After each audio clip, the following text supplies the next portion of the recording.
to the section on Kerala Catholicism. I'm Benita. I'm the moderator today.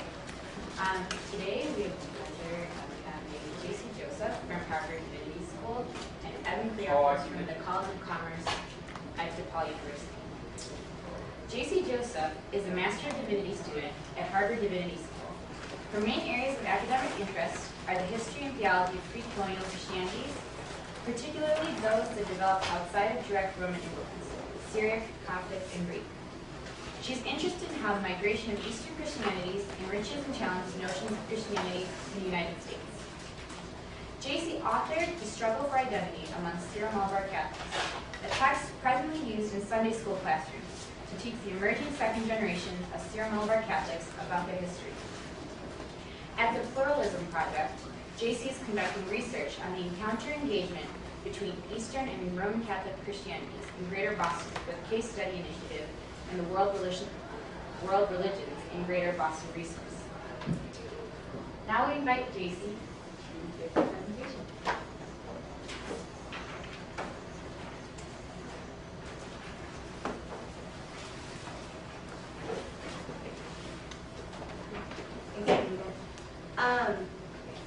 So I kind of just want to give a disclaimer before I start. I'm going to be using the terms Kerala Catholicism, Syro-Malabar and Syro-Malabar Catholics, and Thomas Christians interchangeably, but they do have their own historical context, and so I don't want that misunderstanding to be there.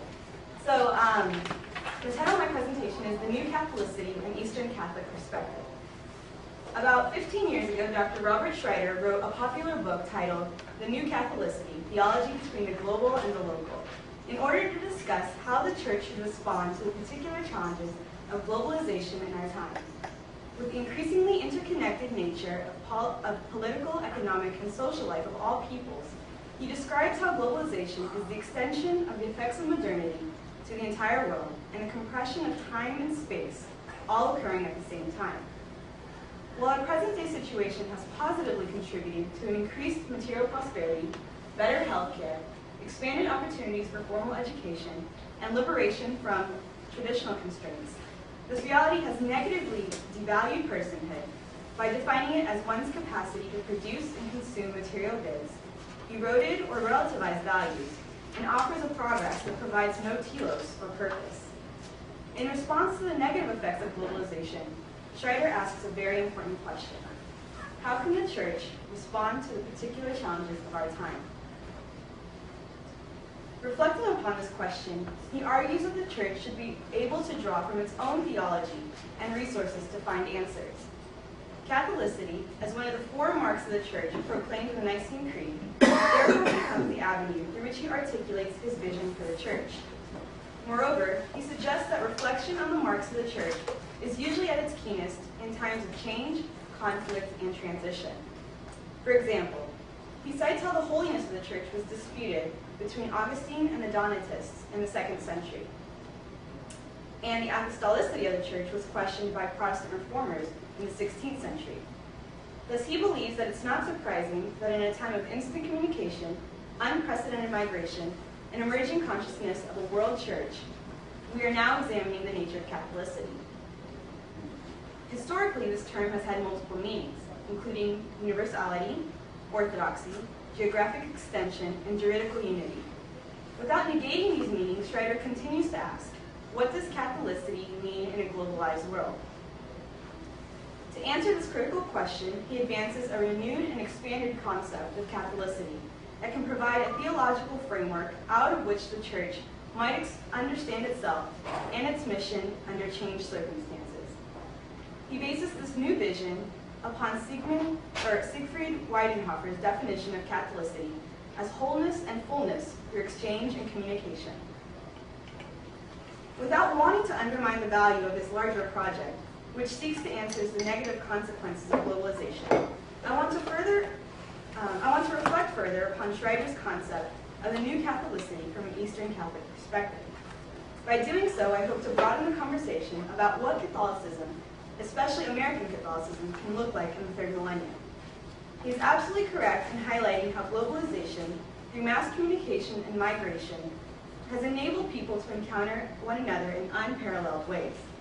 For example, many of us within the second generation of the Syro-Malabar Catholic Church, an Eastern church in communion with Rome, are very aware that we are the first in our families to be born in the U.S. Prior to our parents' generation, such an interaction between Syro-Malabar Catholicism and Roman Catholicism could hardly be imaginable upon Western soil. Moreover, Schreider is also correct in his assessment of a fragmented sense of culture that now characterizes many communities in our globalized world. I will be referring to this insight later in the presentation. Regardless of which tradition we come from, we as a church truly have a responsibility to be attentive to the dynamic but fragmented context that we live in. Nevertheless, I wanted Schreider to go further with his vision of a new Catholicity by not only focusing upon the variety of cultural expressions within Western Christianity, but also by further emphasizing the Vatican II rediscovery of the Church as a communion of churches. A greater focus upon the interchange between Eastern and Western Catholicism will positively influence our developing sense of Catholicity in a globalized world. As more Western Catholics and Eastern Catholics come into contact with one another, our sense of the Church is placed in dialogue with one another. Thus, a vision of a new Catholicity for the third millennium must not only take into consideration the cultural variations of Western Catholicism, but also the theological, liturgical, historical, and spiritual expressions and riches of Eastern Catholicism. The following, therefore, proposes to further expand our notion of Catholicity in light of Vatican II's affirmation of the equal dignity of all 21 churches within the Catholic communion, as proclaimed by Orientale Ecclesiarium, a Vatican II document. The method by which I propose to develop Schreider's vision is to place his analysis of Catholicity as wholeness and fullness through exchange and communication in conversation with the popular characterization of Kerala Catholics as Christian in religion, Oriental in worship, or Syro-Oriental in worship, and Indian in culture. Through this method, I hope to accomplish two goals.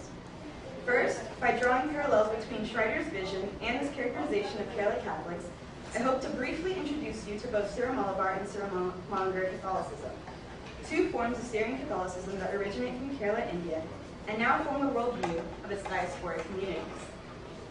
Second, I hope to enact how two of these concepts derived from different traditions of the Catholic Church can mutually enrich and enlighten one another. The particular parallels that I will reflect on belong to those found among exchange and communication in Christian religion, fullness and Syro-Oriental in worship, and wholeness in Indian culture. So up until now, I've held off on really defining what I mean by communion of churches, because I think that this concept forms an effective bridge between what it means to be Kerala Catholics and to be fully recognized as Christian in religion, or Catholic in religion, and for meaningful exchange and communication to occur between East and West. Retrieving the notion of the church as a communion from the early church fathers, Vatican II emphasizes how this notion locates the center of the church in the local church's participation in the Eucharist, and it is in that participation that unites all local churches. Thus, by participation in the Holy Mass of Roman Catholics, the Divine Liturgy of Greek Byzantine Catholics, or the Holy Kurbana or Kurbano of Syrian Catholics, we all express our communion with one another through the reception of the Eucharist, our means of communion with God. Bearing our relationship with one another through the mystery of communion and keeping this in mind, we can better appreciate how Christianity arrived upon the southwest shores of India during the 1st century, and what this means for a new Catholicity 2,000 years later.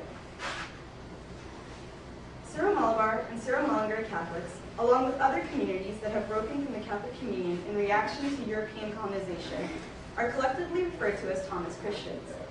This name was originally given to this community by the Portuguese in the 15th century because they are believed to be descendants of the first community converted by St. Thomas the Apostle in 52 AD. The presence of Thomas in India was also acknowledged during the early centuries by a number of prominent Western writers, such as St. Gregory of Nazianzus, St. Ambrose, St. Jerome, and St. John Chrysostom. In particular, during his 4th century sermon regarding the work of various apostles among peoples of a different culture, St. Gregory of Nazianzus is quoted as saying, "Peter indeed may have belonged to Judea, but what had Paul in common with the Gentiles, Luke with Achaia, Andrew with Epirus, John with Ephesus, Thomas with India, Mark with Italy. Not to speak of each separately, what had the other apostles in common with the people to whom they were sent? This homily highlights the impact of various apostles upon peoples of a different culture in the early centuries. Likewise, St. Jerome, who is credited with the Latin translation of the Bible, remarked that Jesus dwelt in all places, with Thomas in India and with Peter in Rome. This acknowledgement represents awareness of the breadth of influence that Christianity had reached during the first centuries.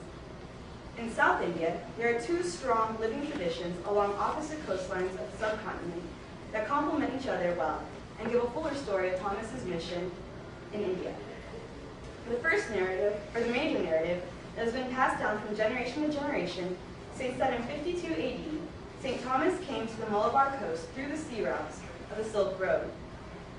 Greek and Jewish merchants had already established small colonies there, in part because of the stay that was necessitated by the monsoon factor.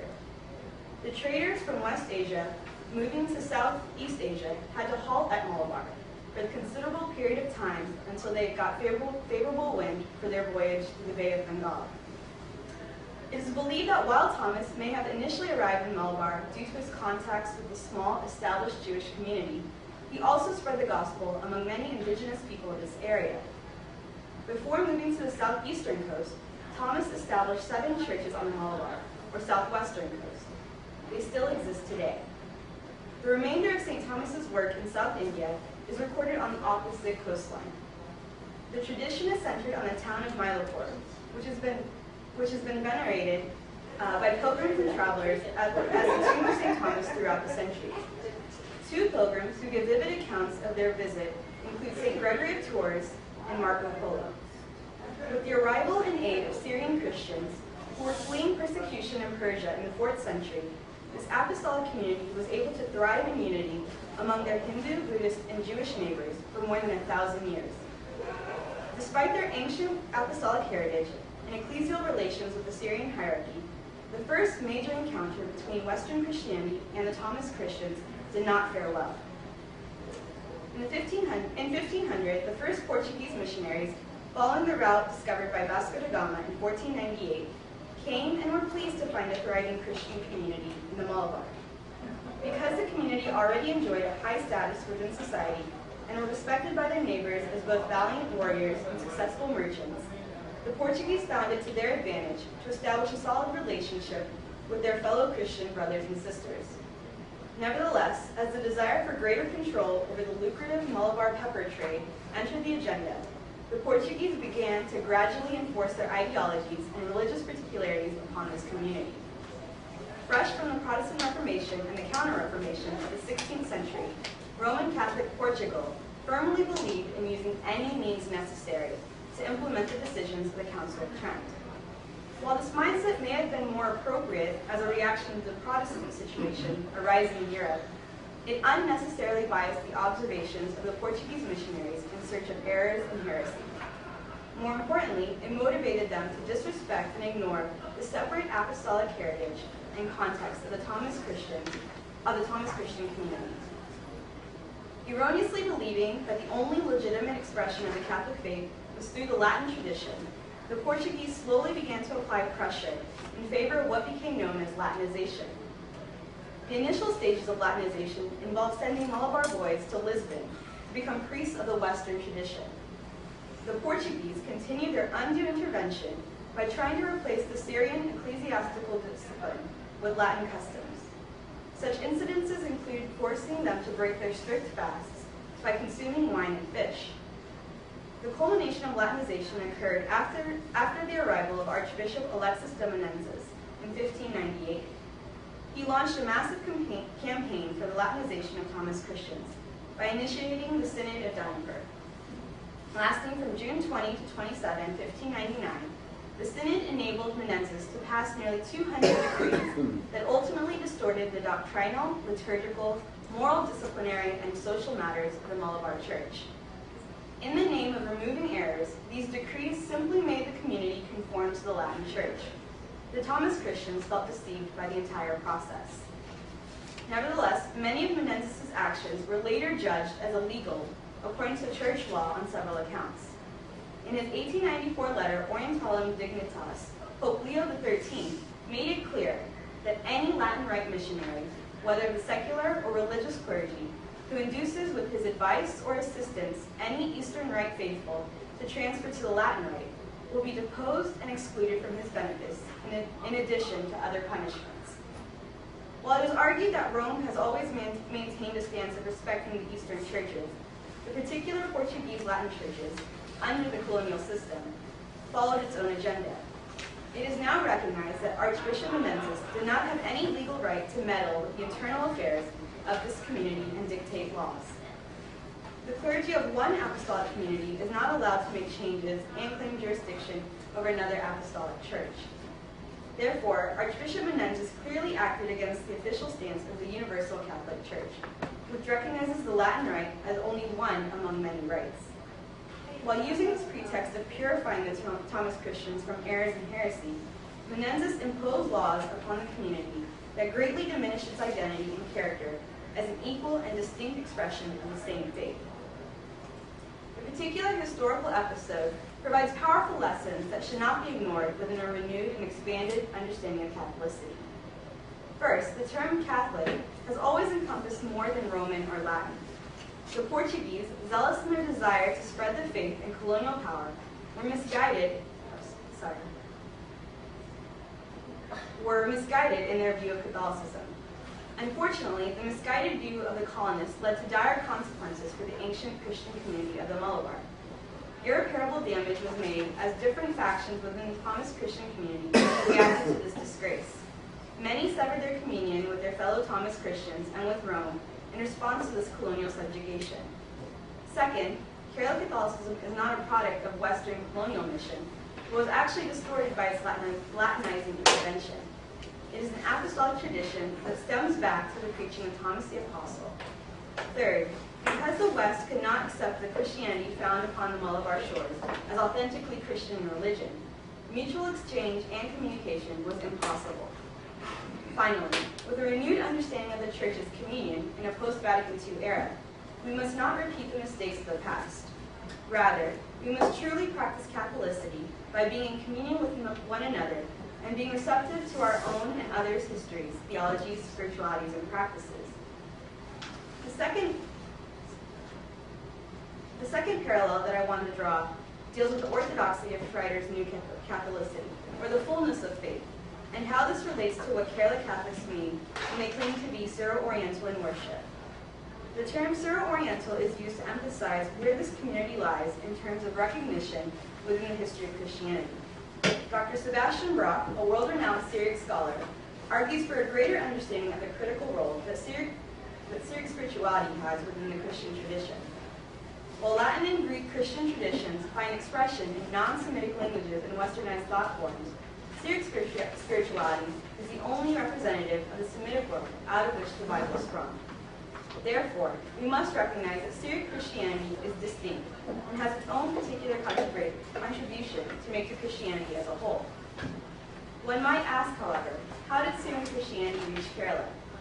As mentioned earlier, the first Christian communities in the Malabar consisted of a small group of Jewish individuals, the knowledge of which initially attracted St. Thomas to the area, and a large group of Hindus.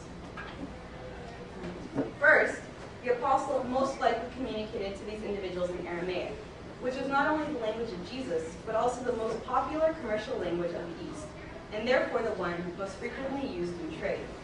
The classical form of Aramaic is East Syrian. Second, during the 3rd century, trade between the Roman Empire and the Malabar coast was dwindling. The Persians, who were growing in military strength, took advantage of the situation by reclaiming the Persian Gulf for their own commercial use. When Constantine converted to Christianity in 313 AD and allowed for the faith to be openly practiced in Rome, the Persians began to persecute the Christians within their own borders for practicing the religion of the enemy. The combination of increased Persian trade and the persecution of Christians led to a mass migration of Syrian Christians to areas throughout Asia. Many settled in the Malabar because of previous trade contacts. The most well-known of these migrants include Thomas of Cana, who led a mercantile group of 72 families and a bishop to Kringanur, Kerala in 345 AD. In addition to the changes being made on the political and commercial scene, there are also changes made within the church that are worth mentioning. After the persecution initiated by the Persian emperors had subsided, the Syrian church in Seleucus Ctesiphon in Persia, these are twin cities on either side of the Tigris River, began to emerge and grow. This community grew to such an extent that they had missionary activity extended into China and India. With Syrian Christians already present in the Malabar, the hierarchy was able to maintain an association with the Thomas Christians and provide for its ecclesial needs. The East Syrian connection, therefore, is said to have renewed the Church of the Malabar and lasted for nearly 1,000 years. The Portuguese intervention, through Latinization in the 15th and 16th centuries, however, eroded this relation between the East Syrian Church and the Malabar until it was completely destroyed. In 1599, the Patriarch no longer had jurisdiction over the Thomas Christians due to a colonial manipulation of power. In this situation, we can see how the fullness of faith, which was what was constituted as Orthodox, was again mistaken to mean a Latin conformity in practice and worship. A renewed sense of Catholicity, however, should embrace the Greek, Latin, and Syriac spiritual heritages of the apostolic era as complementary and not competitive, Orthodox expressions of the full revelation of the gospel. The third and final parallel deals with how the discussion of Kerala Catholics as Indian in culture exemplifies Schreider's analysis of a wholeness of a new Catholicity. Schreider first discusses how the aspect of wholeness within the new Catholicity should acknowledge that all cultures are capable of receiving and expressing the Word of God. The development of faith in India, despite real struggles resulting from colonization and present-day immigration, serves as a model of how the Christian gospel was enculturated to the people. While the East Syrian liturgy was used, religious life involved indigenous elements that expressed the general spirituality found in the subcontinent. Most of the churches in the pre-colonial era resembled Hindu pagodas, with the exception of a Christian cross on the roof and in the courtyard. In addition, processions resembled those of non-Christians through the use of elements such as umbrellas, drums, and lamps. The cross and the Bible, however, were held in prominence. There was also a devout piety regarding the Holy Eucharist. During the elevation of the bread during the celebration of the Mass, individuals would touch their forehead to the ground as a sign of unworthiness for God's mercy. Moreover, the Thomas Christians, through their distinct and religious commitment, were an integral part of the Malabar society by serving the agricultural, mercantile, and military sectors. Though colonization disrupted a cohesive sense of self, immigration of these Christians to the U.S. from the 1960s onwards also complicated matters. The second aspect of wholeness that Schreider emphasizes is that the Church must be aware of a growing, fragmented sense of culture in a globalized world. As the second generation of this Eastern Catholic community, we constantly grapple at various fragments of what it means to be in a particular historical, social, and religious situation as Indian American in culture. The challenge to the Syro-Malabar Catholic identity within the U.S. in particular often comes when the first generation uses the community for cultural preservation, rather than understanding the Syro-Malabar identity in its fullness, especially in a post-Vatican II context. The challenge to the second generation results from a disconnection with the past heritage and the constant expectation from the dominant culture to know about their Indian roots. In both situations, a fragmented sense of culture arises from various confusions of what it means to be an Indian American Syro-Malabar Catholic. Negative interactions with the dominant culture may have presented additional motivations for establishing a Syro-Malabar faith community within the U.S. While many of the immigrants strongly desire to continue the practice of their faith according to the traditions, the community also presents a safe haven where this generation can put down their guard, communicate in their native language, and share the burdens of living within a foreign land. Along with forming a comfort zone within a society that does not fully recognize them, many individuals become keenly aware of the necessity of establishing a community once they have children. Whether to transmit the heritage culture to the next generation or to protect them from a possible identity crisis within the U.S., many Kerala immigrants choose to invest their time and resources in the creation of specifically Eastern Rite Catholic communities, Sunday school programs, and youth groups that often do not engage with the wider community. Because a preservation of the heritage culture and a protection from the dominant culture take precedence in many Syro-Malabar Catholic communities, many inside and outside of this community have maintained a distorted understanding of the Syro-Malabar Catholic faith by focusing solely upon its Kerala culture. The dynamic richness of the theology, spirituality, and history of this Eastern Catholic community, however, demands a greater recognition within the community and within the community of churches, so that we might take a bolder move towards a new Catholicity. Thus, the focus of this entire discussion upon Schreiter's New Catholicity and Kerala Catholicism is to recognize that a renewed understanding of Catholicity and what it means to be a church in a globalized world is centered upon the Eucharistic understanding of communion. By joining together heaven and earth and God in person, the Eucharist provides a sacramental foundation and the grace for a more profound Catholicity to emerge within the third millennium. It is with this hope that we engage our brothers and sisters of the same faith and move forward towards a new Catholicity rooted in communion.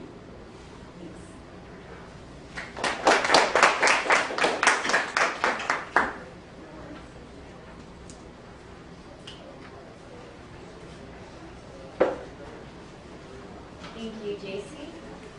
Now we have a presentation from Abin Kuriakose. Abin Kuriakose is an undergraduate finance student at DePaul University. Currently, he's a pastoral council member of the St. Thomas Syro-Malabar Catholic Diocese of Chicago and parish council member of the Marthelma Shliha Cathedral in Bellwood, Illinois. From 2008 to 2010, he served as youth coordinator for the Cathedral Parish.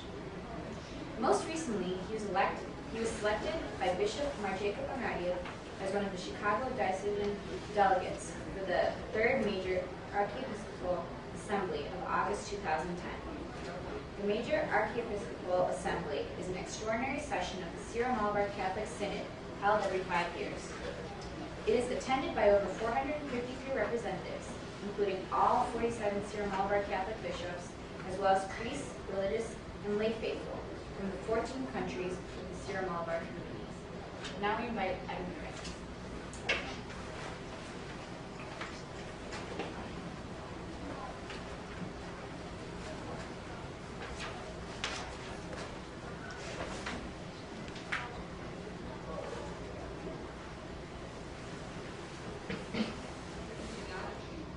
I'd like to thank Benita for the introduction, and I also like to wish the best luck for Jaisy, who did an incredible presentation. She's done a lot of research in Syro-Malabar. Usually a lot of the research in Syro-Malabar, either in spirituality, theology, or history, is primarily done by priests. And so Jaisy has actually taken on a new pathway for herself to do more research about Syro-Malabar. So I congratulate her on this presentation, and thank you so much for doing that. Jaisy did a really, really good job in talking in detail about the history of the Syro-Malabar Church. I'm here more to talk about the event of Kerala Catholicism, which was the third major Archiepiscopal Assembly of the Syro-Malabar Church. An event in Kerala Catholicism, but also an experience of Kerala Catholicism, an experience of the Syro-Malabar Church that was different for me. First, I want to recognize, just recently, the head and father of our church passed away. His funeral was yesterday. That was Major Archbishop Marlani, part of the faithful. And I want to recognize him because it was because of his commitment to the community here in Chicago. He's been in Chicago a couple of times, and also his commitment to the community in the United States that we are a diocese today, that we have a bishop, and that we're a strong community. So before I even wanted to present anything, I wanted to recognize his commitment and his contribution to the Syro-Malabar Church. An event in Kerala Catholicism. As Jaisy talked about sort of the history of the Syro-Malabar Church, I also want to talk about the relationship of the Syro-Malabar Church to Kerala Catholicism. If we look at the total Christian population in Kerala, it's around 6 million. But when we look at the total Syro-Malabar population, it's around 3.9 million. And that also includes Syro-Malabar Catholics who live outside of Kerala. But it was, I wanted to take note about the total population of Syro-Malabar Catholics. We make around 50+% of the Kerala Christian population. So when we talk about Syro-Malabar institutions or the Syro-Malabar influence in Kerala, it's immense. We have educational institutions, medical institutions, and dozens of religious institutions that have an influence in Kerala that contribute to Kerala society. We also want to talk about the growing trend of the Syro-Malabar Church for the past 10 years. It's a Kerala church with no borders. 11 of the 29 archdioceses and dioceses of the Syro-Malabar Church are outside of Kerala, within India, throughout either if it's north of Kerala or far north India, West India, or East India. We also want to recognize our diocese, so the Chicago Diocese that was established in 2001. It's the only diocese outside of India for the Syro-Malabar Church, in charge of Syro-Malabar Catholics here in the United States and also in Canada. But the term major archiepiscopal, now that keeps coming up, and actually in the assembly, the last day of the assembly, there was a proposal by a gentleman from India who talked about how we have to shorten the name major archiepiscopal. He spoke around 10 minutes. Thankfully, that proposal was not taken seriously. But what is this term major archiepiscopal? Well, all Eastern Catholic churches are self-governing. The Latin term sui juris. So each church has an administrative system or a head of their own church. And under the leadership of the Supreme Pontiff, the Bishop of Rome, the Pope, and in full communion with the Catholic Church, Vatican II strives for all Eastern Catholic churches to retain and safeguard their ancient theological, spiritual, and liturgical traditions. When we look at Eastern Catholic churches, there are 4 categories or 4 administrative systems. Patriarchal, led by a patriarch, major archiepiscopal, which is the Syro-Malabar Church, metropolitan, and self-governing, which is only a bishop alone. And talk about a little bit about current events. This is actually Major Archbishop, his last name is Shavuk, I believe, and he is the new Major Archbishop of the Ukrainian Catholic Church, which is the largest Eastern Catholic church in the world with 5 million Catholics. He's actually incredibly young. He's only 40, and he spent he was prior bishop of Ukrainian Catholics in Argentina. And he is sort of the new Major Archbishop in the Catholic Communion. And his priorities are 3 things. Number 1, to spread the gospel. Number 2, to fight against secular attitudes of Europe. And number 3, for the Ukrainian Church to advance to the fully grown Eastern Catholic Church or patriarchal status. It's the Code of Canon Laws have strived for all Eastern Catholic churches to reach this level of patriarchal status. And I wanted to explain what major archiepiscopal is and how that relates to the assembly. So when we talk about the Syro-Malabar Catholic Church, it has a certain structure because it is a self-governing Eastern Catholic Church. So we look at the Supreme Pontiff of Rome, Pope Benedict XVI. We also have a legislative, executive, and also a judicial system, very similar to how the states work. And so for legislative, it's just the synod of bishops, but in the executive, it's actually made up of 4 different bodies or organs of the church, which is the Major Archbishop, the Permanent Synod, which is just a committee of 5 or 6 bishops. The commissions under the Major Archbishop, which might be the Syro-Malabar Commission for Pastoral Care of Migrants, or the Syro-Malabar Commission of the Liturgy, or the Syro-Malabar Commission for the Laity, and then, most importantly, the Major Archiepiscopal Assembly. Now, this is an organ of the church, an institution of the church that meets every 5 years. So this is full-fledged, part of the church, part of the executive system of the church. And within the judicial system, we have a superior tribunal and the ordinary tribunal. Talking about the assembly, it is a modern organ of the church, but most importantly, it follows an ancient tradition of yoga. The assembly is a gathering of representatives cross-section of the church, integrating the spirit and emulating an ancient ecclesial tradition of the early St. Thomas Christians called yogam. And yogam is an assembly of clergy and laity convened from time to time to decide on all issues pertaining to the church community. Early Kerala Christians, or early St. Thomas Christians, used yogam was a remarkable expression of active collaboration between clergy and laity. So what we did was we took this ancient tradition of the Syro-Malabar Church, and we kind of renewed and restored it to the Major Archiepiscopal Assembly. And this particularly, like I said before, this particular ecclesial tradition of the church was restored both where it's an ancient tradition that we restored so that it can be in full communion with the church, and it's in full communion with both the Eastern Canon Laws and also the wishes of the Supreme Pontiff. And something I want to mention here is the preamble of the statutes of the Assembly, which is the Assembly seeks closer ecclesial integration and collaboration among the various members, institutions, and orders of the Church for the building up of the body of Christ to its fullness. Talk about more in detail about the Assembly. It's scheduled to take place every 5 years. The first Assembly was in 1998 with 75 participants, and then the second Assembly was in August of 2004. The third Assembly was in August of last year with over 473 participants from over 14 different countries. So the Assembly has always sought to improve itself and to include as much of the Syro-Malabar Church as possible. The Assembly theme was faith in the service of life, and it was in particular to talk more about the culture of death that's prevailing in modern society. And it's also to promote Pope John Paul II's call for a culture of life.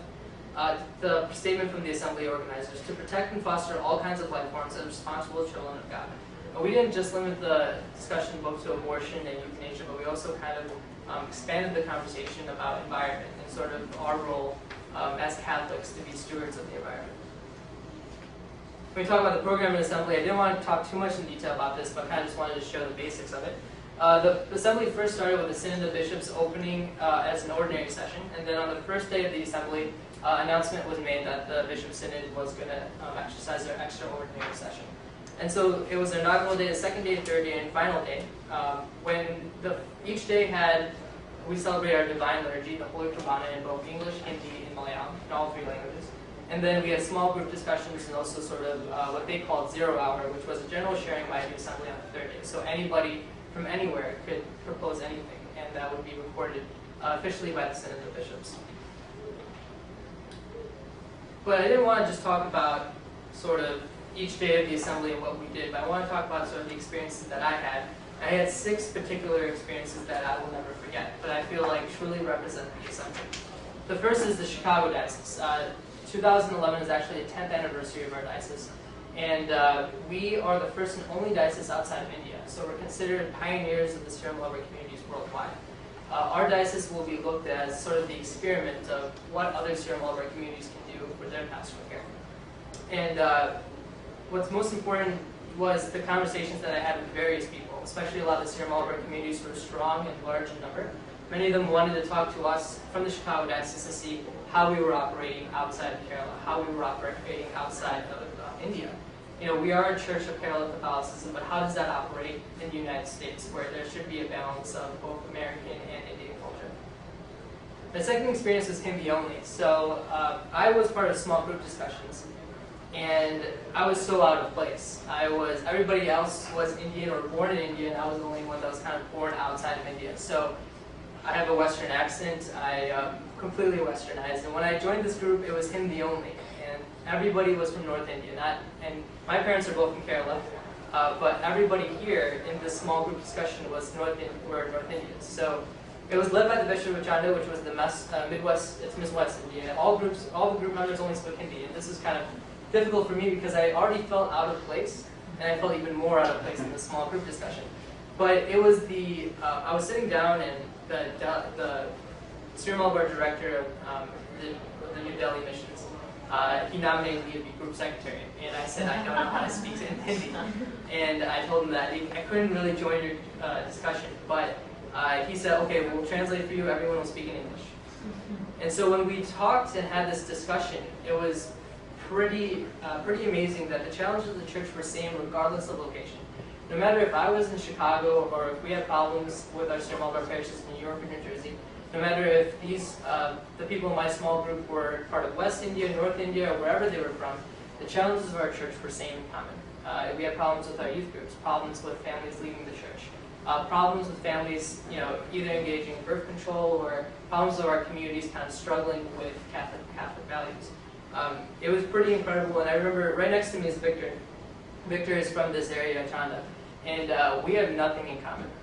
He was born in India, he is about to go to college and works for his uncle's furniture company, and I was in Chicago and I was a big American boy, whatever it might be. But we connected very, very well. Like I said, we have nothing in common, and the one thing that we did have in common was we didn't know the language in Kerala, the local language, Malayalam. We could only speak in English, and we were both kind of in that same trouble of, we were in Kerala, but we can't speak the language, and we're sort of outside of Kerala as well. A Kerala church with no borders. What was even more apparent in this assembly was our Syro-Malabar church and how globalized it truly was. When our major Archbishop Margarki Karnamide first met Pope Benedict XVI, when he first became Pope in that first week, Pope Benedict commented how we were one of the greatest immigrant churches in the world. And there were representatives from all communities, from Saudi Arabia, Kuwait, from Europe, and from Australia and New Zealand. And there were even younger representatives who were in these communities, who were in charge of these communities, both with their youth groups or as parish coordinators. The pictures that you see right here is actually from the Syro-Malabar Church in Doha, Qatar, which was a huge accomplishment for our church. There's so many Syro-Malabar Catholics in the Persian Gulf, but we were able to build our own church in Doha, Qatar. and this was the consecration ceremony attended by the major archbishop and various bishops who were in charge of that area. And one of the most profound experiences I had in the assembly was kind of the resilience of the Syro-Malabar Church. And this was the Father Soni, who was asked personally by the major archbishop to go to Saudi Arabia. As many of you know, in Saudi Arabia, any other religion outside of, except Islam, cannot be practiced, and it's against the law. Father Soni actually had this, he had to go in and do his application to go to Saudi Arabia, and he put down that he was a carpenter, an electrician, I believe. So he went in, he had all his tools and whatnot, that's how he flew, and no one had any idea that he was a priest. But he offered sort of secret underground pastoral care for Syro-Malabar Catholics in Saudi Arabia, which ranged in the thousands. One of his stories that he shared with us was for Christmas. Obviously in Saudi Arabia they don't celebrate Christmas, but for Christmas they had over 1,000 Syro-Malabar Catholics in the closed auditorium. And they told everybody, instructed everyone that if any police come by, you tell them that it's only a convention for South Indians. But they celebrated Qurbana, which is the divine liturgy of the Syro-Malabar Catholics. Halfway into the Qurbana, police actually stormed in and broke up this, what they were celebrating, the Christmas Qurbana. At that point, everyone should have been arrested, and but the police saw, and it was peaceful, and they said, okay, everyone can just leave. And Father Soni actually didn't stop the Qurbana there. He went to each Syro-Malabar household in Saudi Arabia and personally administered Holy Communion to each family. And he had a joke saying that, it's actually kind of a bad joke, but he was saying how, you know, if you practice any religion that's not Islam, your hands get cut off. If you showed his hands, he's like, my hands are cut off. But he goes through, it shows kind of the resilience of Syro-Malabar Catholics. This is an area where thousands of Syro-Malabar Catholics in our church is present in Saudi Arabia, where they can't practice freely. Where Qurbana, or the divine liturgy that we take granted, that we go every Sunday, is only practiced in Saudi Arabia maybe once a year. They do this with risk, and there is a priest there, and he gave this incredible story. And at the end of this speech, we all gave a standing ovation to him for his courage and also sort of the sacrifices he needs to make in going to Saudi Arabia and pretending to be an electrician. Another story that kind of caught me was when I met the Syro-Malabar coordinator for Frankfurt. And he's in charge of Frankfurt with 150 families in 2 small communities outside in the suburbs of Frankfurt. And we were just talking, and I had no idea that we had anybody in Germany. But I asked him, you know, Uncle, can you please describe what you do in Frankfurt, what your responsibilities are? And he kind of, to translate his Malayalam, which is a local language apparently, he said, well, son, we're a dying community. I've never heard anybody describe Syro-Malabar in that way. And he talked about how it is 150 families, and these pictures are from Frankfurt when they were celebrating, I believe they're celebrating the feast of St. Alfonso, which is the first Syro-Malabar saint. He was talking about how they don't really come together as a community. They come and celebrate Holy Qurbana, the divine liturgy of the Syro-Malabar Church, but then that's it. They're not a community. And so this is kind of the scary part for leaders here in the Chicago Diocese, because the question is, can Kerala Catholicism survive outside of Kerala? And yes, it can survive in Saudi Arabia, but why is it failing here in Germany? And these are sort of the things that we need to look into. And he was very frank about what's going on in Germany, and it was an important lesson for me, because we kind of have to talk about this. We have to talk about our Syro-Malabar Church, which is Indian by culture, Catholic by faith, and Eastern by liturgy, but can it survive outside of Kerala? My final experience is Edwin. I emailed Edwin, and he gave me this terrible picture of him with his hand around a statue of some blonde person. And I told him that I'm going to do a it was like a dancer or something like that. I told him I was going to do a presentation, and he sent this really bad picture, so I cut him out, and this is what he has right now. Edwin was Mr. Popular at the assembly. He was the president of the Kerala Catholic Youth Movement for the Pala Diocese, which is a very popular diocese in the Syro-Malabar Church. And he made all these friends, and when I first met him, we actually didn't connect at all.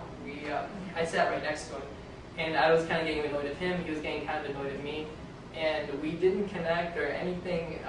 Every time I saw him with his group of friends, I kind of gave him a bad look, and he gave me a bad stare, and that was our friendship in the very beginning of it. But he was born in Kerala, never left India, and he was very popular in the Syro-Malabar Church, especially among the youth. He was Mr. Popular, he was Mr. Cool Guy at the assembly. I felt it's the last day before we all have to go home.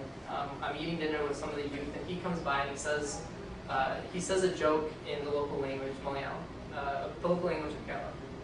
And I laugh because I can understand some Malayalam. And he looks at me and he's like, you can understand? And I'm like, yeah, I can understand. And he sits down and we start talking and talking and talking, and we talked for at least the whole night. And we actually stayed up until 3 or 4 in the morning. And what was really cool was we didn't have anything in common, but the only thing we had in common was our Syro-Malabar faith. We belong to this church, this Kerala church, and I was born in the United States. I only visit India every 3 to 4 years. This was Abin, who is part of the Kerala Catholic Church, who lived and breathed the Kerala Catholic Church, who was a leader in this church. And we had nothing in common. We had such a gap in culture, such a gap in language. Actually, when he was talking to me, he spoke to me in the local Malayalam language, and then I responded in English because he can understand English. That's how our conversation went. But we talked and talked and talked, and today we send each other messages on Facebook almost every week. We talk about our churches, we talk about our experiences, and this is sort of the beauty of the global communion.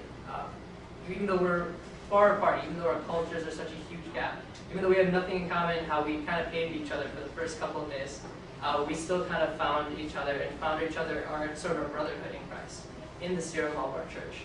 And that was kind of the beauty of meeting Edwin, especially after this assembly, who I still talk to every day.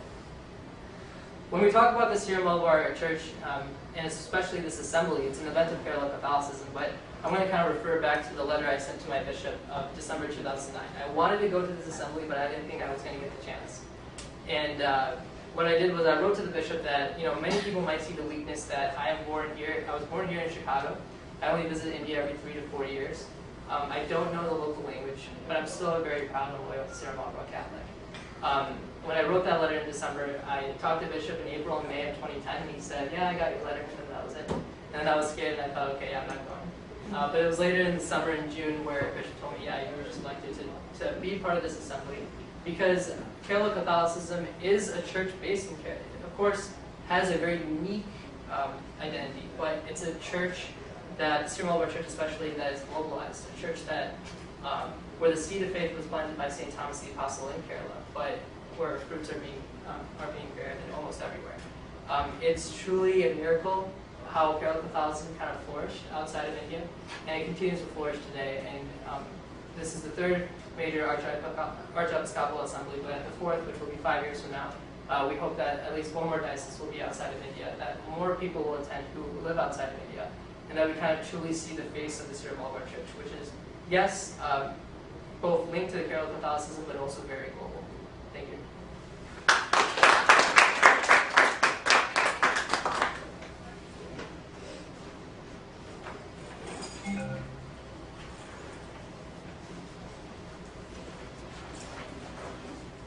Thank you to our speakers. Let's give them a round of applause.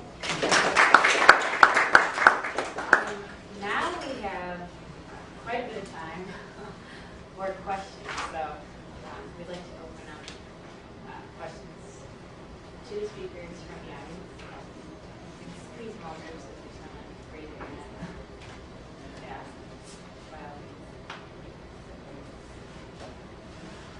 Well, thank you very much. I'm very inspired. I really enjoyed both of these presentations, and please accept my condolences for the death of the major archbishop. So I just have 2 comments and then a question for all 3 of you, if I could. The first comment is I was not aware, I guess I should have known this, that the Chicago Archdiocese is the first diocese outside of India. But that's very interesting in terms of a lot of the research being done on diasporic religions, right? You can compare them with Filipinos or with Africans, and that's one of the big questions that we're looking at right now in Center for World Catholicism, transnationalism and faith without borders. I mean, you spoke directly to that point, and I think that the St. Thomas Syro-Malabar Church of Chicago really makes that point better than a lot of the other things that I've seen. Then, secondly, with respect to Jaisy's presentation, not just looking at the cultural question, but then on the rite and being in communion with the Bishop of Rome, and thinking of that as fullness, all I could think of was John Paul II. It's a very different context, the Slavic context, but saying that the church has to breathe with both its lungs. But I mean, maybe you know about this, Jaisy, but I don't know that anyone has looked at, that statement, the church has to breathe with both its lungs, and applied it to Syro-Malabar, or even to all 21 different groups, that would be really fascinating. So this gets me to my question. So you have the cultural Catholicity, and then the ritual, which is also a spiritual Catholicity. But the big question, and tomorrow, I think I mentioned this to you, Bob Schroeder is going to talk about the new Catholicity, and then I'm going to respond to it in the afternoon. So I've been thinking a lot about this presentation topic of New Catholicity, and how Schreider's basically going to say tomorrow morning that when he wrote the book New Catholicity, he didn't attend enough to the question of God. And you can look at it horizontally, but you also need to look at it in terms of spirituality.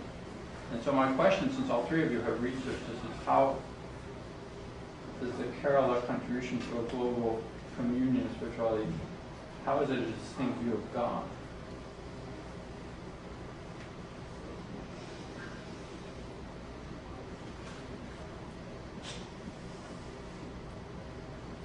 We could give it over to our chancellor. That's passing you by. Anyway, anyone can.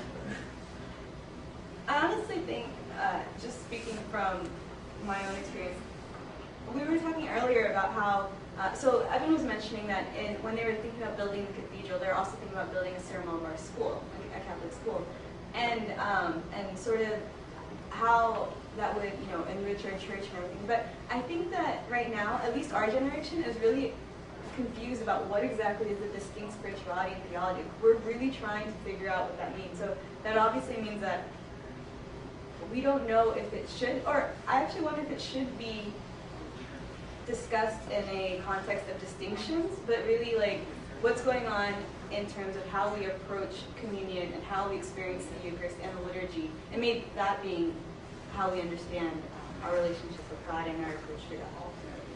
That's just off the top of my head. I agree with JC. It's a really good point because it's an official position of the Syro-Malabar Synod of Bishops that we strive to restore our ancient traditions. So it's still a lot of research to be done. But I know the basics of, we try to sort of emulate the experience of St. Thomas the Apostle had with Christ, where he fell down on his knees and said, "My Lord and my God," in front of the glorified Christ, in front of the resurrected Christ.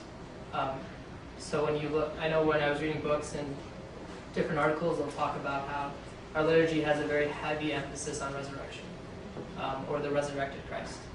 And that also kind of plays to when the early St. Thomas Christians, when they were a community, obviously the majority of all of India was Hindu. And with the Hindu religion, there's reincarnation. And so how St. Thomas the Apostle ministered to the Hindu population in the Malabar coast in South India was this idea of resurrection, the resurrected Christ. So, but I agree with JC 100%. Yeah, I'm going to go with JC's answer too. But I think, I don't know, this really leads me to like a question of culture, which we really haven't resolved yet. The second generation is Indian and American, and I don't really know. There's a three-part Oriental in worship, Catholic religion, and yet Indian in culture. And since we haven't, I don't know. Next to culture is like this big question mark still. And I don't know if we'll really know what our distinct view of God is until we resolve that. That's interesting. I mean, another way in which Syro-Malabar are groundbreaking is we chose our theme for next year for World Catholicism. And it's going to look at the relationship between Eucharist and social practice. So we'll have to have you back there. I think, just one last comment. I think we really have to understand what it means to be Oriental or Syrian in worship. And I think that's something that hasn't made it yet to this generation. I feel like all the resources are written in Malayalam, so I need to learn Malayalam. But really how that Syrian worship interacted with the Indian culture, and then what that means in an American context or in a German context or Saudi Arabian. And that's really the question that I guess the future of the church really needs to grapple with.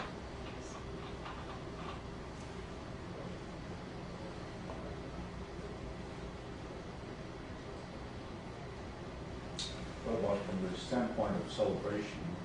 I mean, so let me just translate. Thanks. Sure. Yeah, one thing is to be a worshiper, to be a member of a parish. Now, what is it like for a minister of religion to do that? And being in the U.S., part of this tradition, but interaction with the older lung of the church? Certain points, things that we observe here is, when we look at the Christianity, the practice of Christianity and the Syro-Malabar faith in Kerala, it has, over the centuries, it has generated a lot of faith, the transmission of faith, and the building up of communities based on faith, and the values, even the family values, the cultural values, the social values, created as part of this living of this Syro-Malabar faith. And now when we look into the Western world, of course, here we also see in our own families and among the youth how the values are not practiced, or a kind of anti-values are being practiced because of the Western influence and the social pressure, media, a lot of things. So, and we see how there is our society, how the practice of the faith contribute to preserve the real Christian values. So the way of worship, the way of living the faith, the way of practice in the family, it helps in protecting the family, protecting the cultural values, the social values, the faith values. So we feel that practicing or taking roots and taking the Syro-Malabar faith and its practices and applying it in this part of the world, it can really help the families and the people and the youth who are going through this kind of cultural and value confusion. So that's how it becomes relevant as far as I see in my ministry here.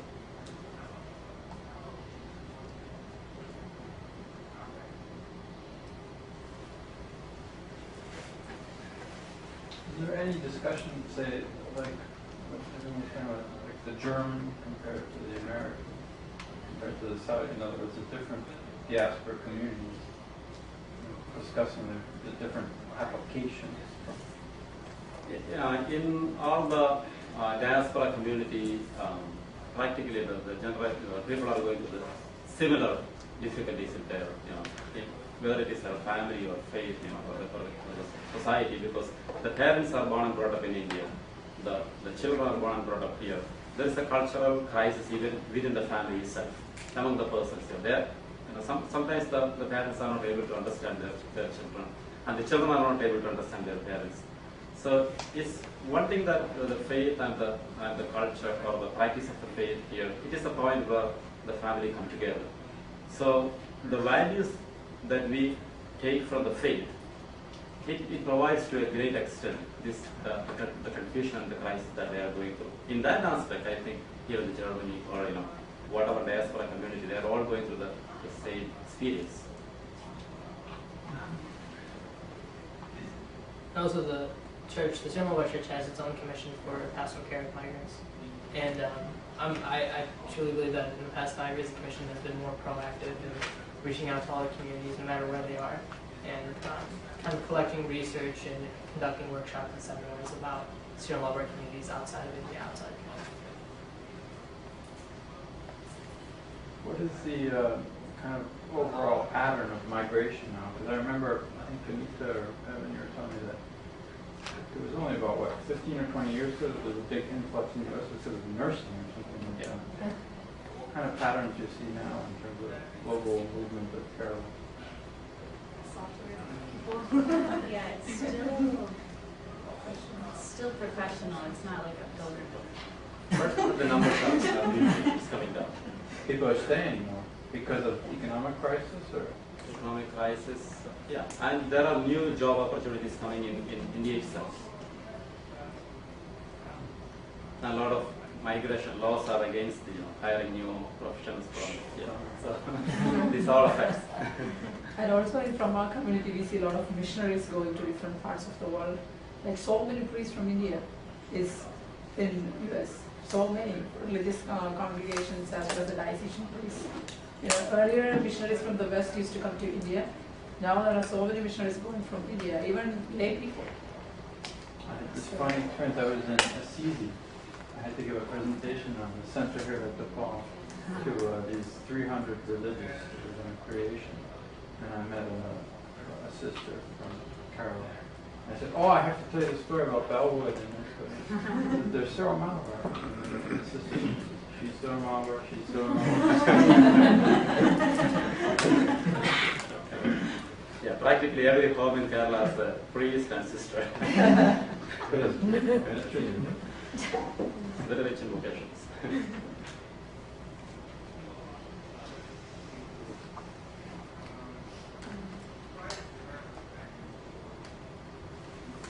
Well, I guess I'm like I don't know how to say, it's just like a thought. I mean, do you guys think that like a large contribution or a factor in the problem continuing in the U.S. with the whole church crisis, with people leaving the church and problems not getting solved and hard to fix or a little more confusing, a factor might be the clergy and where they're coming from and having them and finding it hard for them to identify with the problems of our church, our community, the Indian American, the Catholic, the Syro-Malabar Catholic Indian American community. Do you think that the clergy and where they're coming from has a factor in the problem continuing or like not being solved like this? Or how much of a factor or contribution do you think that has? If you think that it does. Sorry. No, I think in the same way that our parents, like there's a gap between parents, there's also a gap between pastoral care. But I feel like, I mean, we've been blessed to have like Uchins, like or priests like Father Vinod and all the other priests. Well, there's many who also struggle with trying to understand where we're coming from. But I feel that really it takes people from our generation to meet them halfway, and for them to meet us halfway. And that's the only like we have to talk. Otherwise, and so then I feel like unless we try and reach out to the Uchins and in the same way that we can try and talk to our parents and try and bridge that gap, they're not gonna, you know, like we shouldn't expect them to just get it, right? So I feel like, especially in the second generation, we have to explain to them what goes on in college, what goes on, and you know, things that like to them would be so foreign and you know, being from a village in Kerala, right? So and like what are the real spiritual struggles that we face? And so if they really if they see the sincerity and the honesty with which we're trying to approach and express it, I don't think that, I mean, I don't know if anything can just solve like that, but at least we should take that initiative. What about you guys? Have you thought about it? Yeah, I mean, it was a factor before, I think, but like Jaisy said, we kind of have to meet halfway. Like some back in when I was in high school, some of the Uchins would just play, or some of the priests would play basketball with us. They had no idea how to throw a ball, but they'll play around, and that's just how they connect with us. And you know, you can talk to Father Vinod, and they always keep an eye out for any new priests that are going to come from India that's going to work for the Chicago Diocese. They have always an eye out to those who can kind of assimilate well here in the United States. They always kind of keep an eye out on that. But based on what? Assimilate well based on what? Assimilate, well, I think a really good command of English. Okay. And then just sort of, I know one priest we got who's in Sacramento right now, Father John, he did a lot of youth ministry. So he also had formal training from his diocese for youth ministry. He was in charge of a bunch of projects. So just someone, you know, you can, Father Vinod would know in more detail, but just, I guess, I wouldn't know how to word it correctly, but someone that they kind of have a gut feeling they're going to do well here in the United States. Yeah, in my research, I mean, I explored the question of like the communication gap between parents and like first generation and second generation of their children. And you know, it was exactly what Jaisy had been saying. It's a communication gap. It's like an unwillingness on both sides, it seems, made the gap bigger, like an unwillingness to share with one another. But yeah, it seems to me that the answer then is communication between the two groups. And probably what stands out to me from Abin's presentation was this idea of yoga, active collaboration between clergy and laity. I I don't think it's fair to expect the clergy to like answer all the questions, or be able to solve all our problems. But it seems that if we were to restore this integral part of our faith, this yoga, we would be on our path.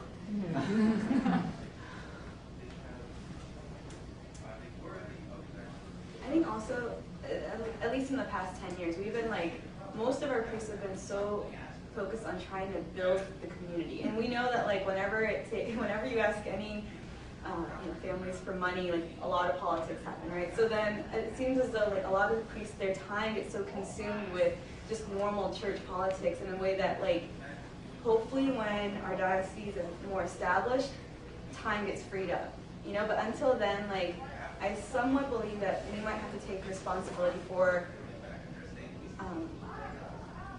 in communication and with the blessing of the priest, but really take sort of control, not control, but charge of the formation of our youth in this country in a way that, for those of us that are really dedicated to what that means and whether, and we have to discover for ourselves what it really means to be Syro-Malabar Catholic apart from the culture, apart from the history, apart from, what does it, it's sort of something that really requires interior reflection. And I feel like we have to bring our next generation to that reflection.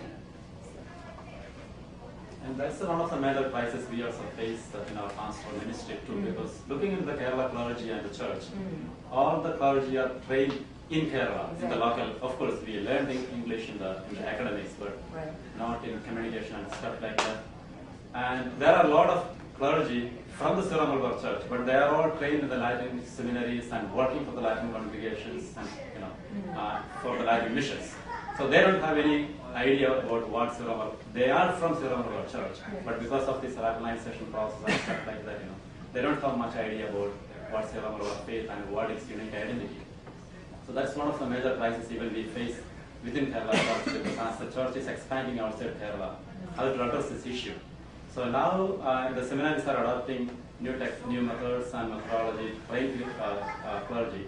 But when this diocese hires, and especially as Jaisy was saying, in the past 10 years, the focus was more on establishing missions and parishes. So we didn't give much a focus on hiring the clergy with the communication skills or stuff like that. But now we are placing more importance on that. So hopefully, and also in the yogams and the administrative councils, the youth were not that much represented. But now we are bringing youth forums and movements, associations. They are also given some representation in the councils. So as these people come into the councils and make comments and able to influence the older generation, of course, things will be much better. Do you think there will, sorry, I apologize. Yeah, and we are getting more vocations too. We have already one in the seminary who is born and brought up here, and some are joining this year, so hopefully the future will be brighter. Okay. So my question was going to be, do you think there can be a seminary established in the United States for those that are coming from the first or second generation Indian American, Syro-Malabar Indian Americans? Yeah, that's the best breed we have. But now we have vocations coming up. Now our plan is to get them trained in the local Latin seminaries here, but at the same time we can give an equal formation in our churches and the bishop's house and the chancery and all. But as the number grows, we are thinking of even that. Starting a seminary for the vocation from our church. Probably in Chicago. Yeah, hopefully. Since the diocese is sent this year. Do you guys think, though, it would, by bringing up Syro-Malabar Indian American people that are interested in priesthood, that would, and they take part in your church, that would cut down the time that it would take, or it would cut down something, a couple of things, in solving this, or helping this crisis come to an end? Yeah, someone from here would be able to understand the things that we're not necessarily communicating all the time because they share the same experience. certain things unsaid. Like, you know, like first generation, and my parents sometimes don't like, you know, get like why my body language or you know, right. like that's on a very like simple like ground level, but those are important things.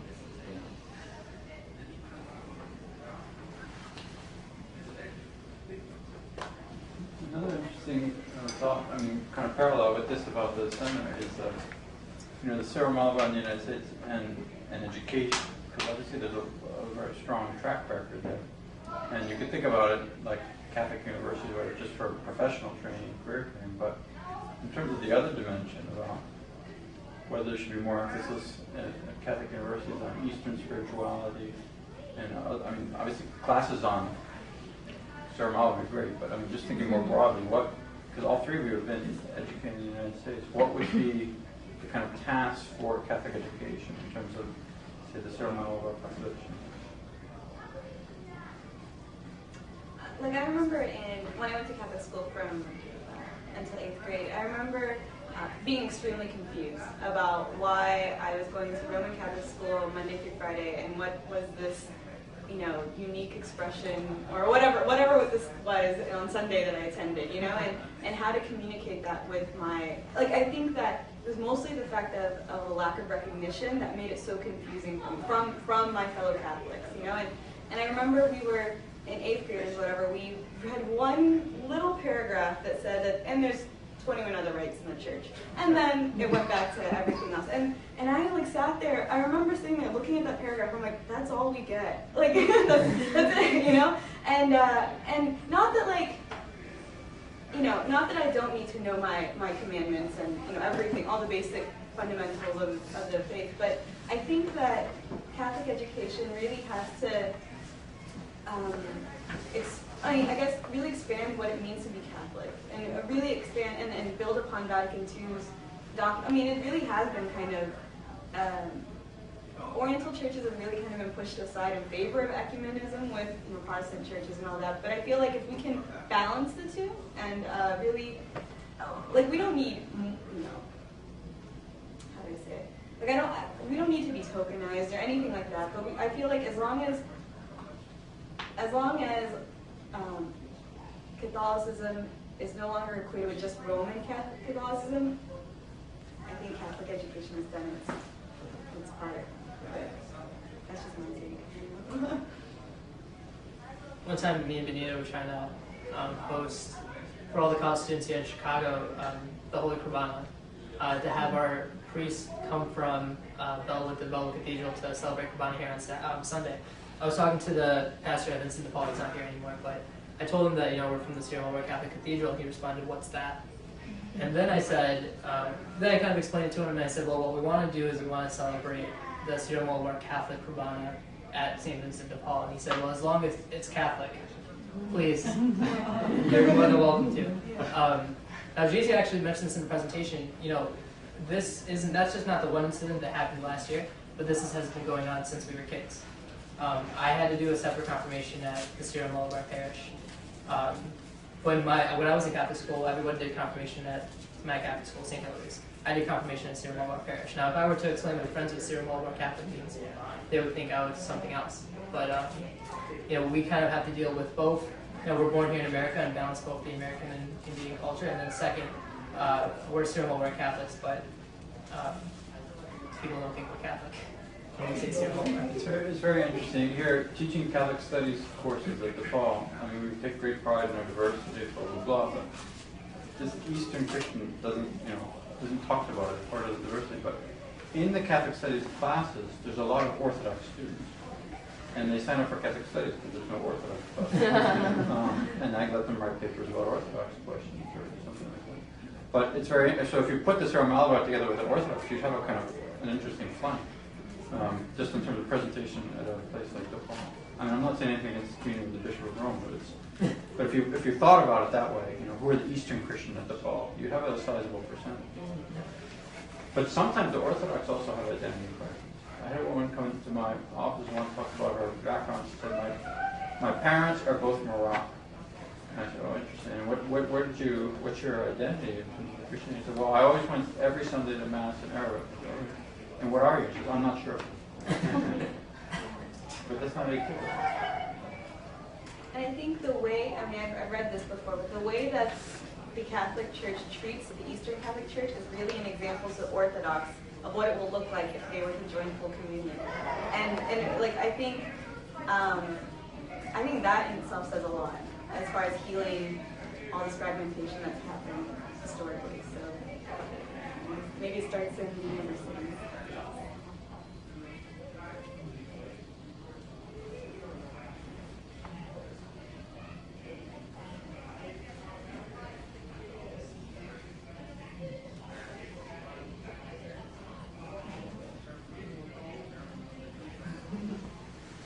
We have 10 more minutes. Any other questions? We'll take simpler questions.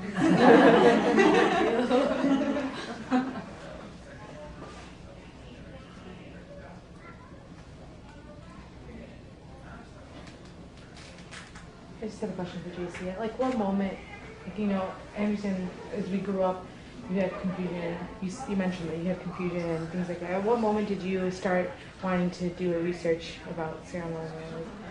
I was actually just sharing that with Abin right before we started.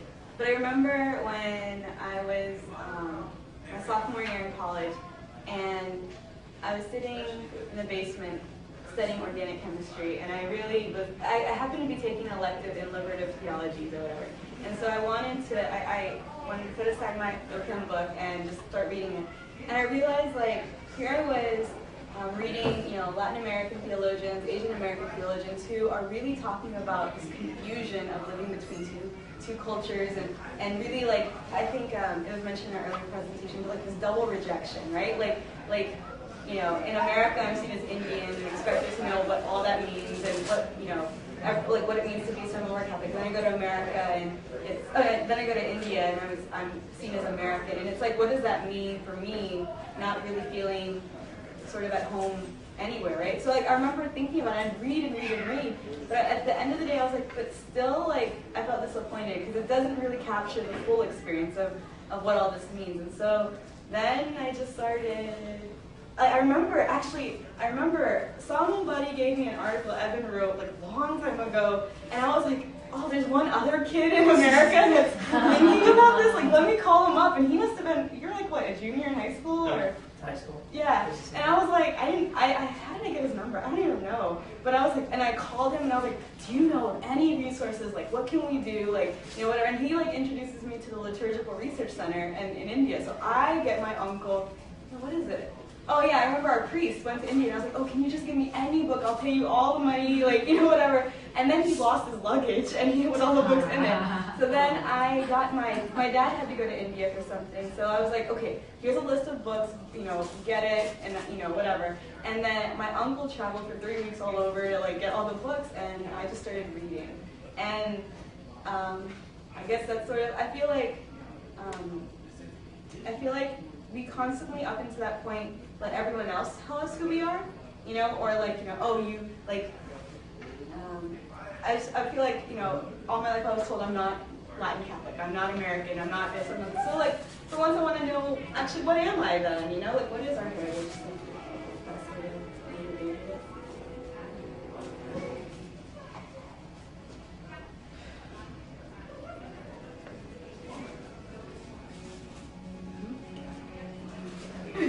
Okay, well, thank you everyone for coming. I think that concludes our session. If you have any other questions for speakers, you may ask them once we turn off the camera. I think to end the session, we're actually very lucky to have Father Vinod, who's the Chancellor of our Syro-Malabar Diocese in Chicago. So to end properly, if Achin, if you can lead us in prayer, that'd be great.